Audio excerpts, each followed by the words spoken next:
The Volkswagen ID.3 was unveiled well over 6 months ago, but remarkably, no one knew when you'd actually be able to go out and buy one. But after making us wait for months on end, VW has finally confirmed that you'll be able to head to one of their showrooms and pick up an ID.3 in July. That's unless, of course, the coronavirus kicks up a gear and we're told to batten down the hatches once again. We're properly excited about the ID.3.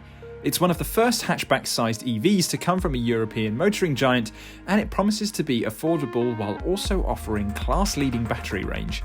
While it's not a direct rival to the Tesla Model 3, electric cars are still somewhat of a rarity. Brand loyalty is key, and therefore buyers are likely to draw comparisons between the two.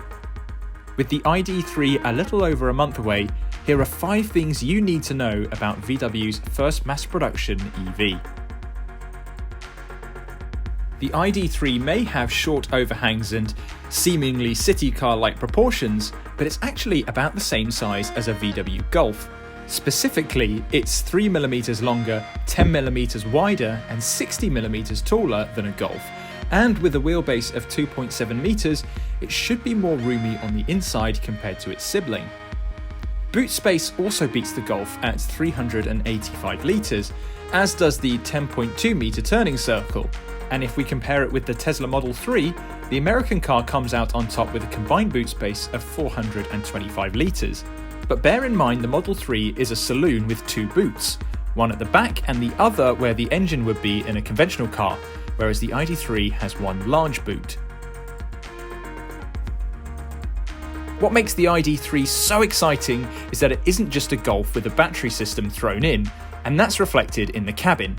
The skateboard battery system, which sits underneath the cabin, means the interior floor is completely flat, removing the obtrusive transmission tunnel that runs down the centre of the cockpit in a conventional car.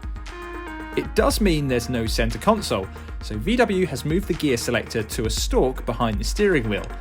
And like most other electric cars, there's a small digital instrument cluster and a larger infotainment screen, both of which float above the dashboard, giving the impression that you're driving a car from the future. As the ID.3 is positioned as the Golf of the electric car world, you'd expect it to have a battery range that's pretty impressive for where it sits in the market, but nothing groundbreaking. However, that isn't the case with the ID.3.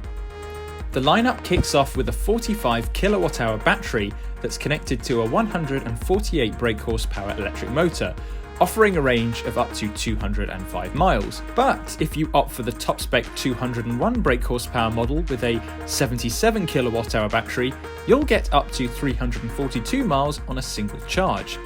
That's impressive, given that the £60,000 Jaguar I-Pace has a range of roughly 300 miles, while the Model 3 long range comes in at 322 miles. While the production version of the ID.3 isn't a giant leap from the concept model that wowed us at the 2016 Paris Motor Show, it appears as though VW won't be carrying the prototype's driverless tech over to the model that you'll find in showrooms. You'll still have critical self-driving modes, such as automatic emergency braking and lane keep assist on top-spec models, but the concept's advanced LiDAR sensors for full autonomous driving have been ditched. And while the Model 3 isn't a fully autonomous vehicle, the optional autopilot mode, which includes vehicle summoning and semi-driverless motorway navigation, is more advanced than the systems you'll get on the ID.3. So the ID.3 is set to offer best-in-class battery range, a cabin brimming with the latest technology, and a bigger boot than a VW Golf. Sounds expensive, but with prices expected to start at around £25,000 after the government's £3,000 plug-in grant, the ID.3 could be an absolute bargain. That would also make it roughly £15,000 cheaper than the entry-level Model 3.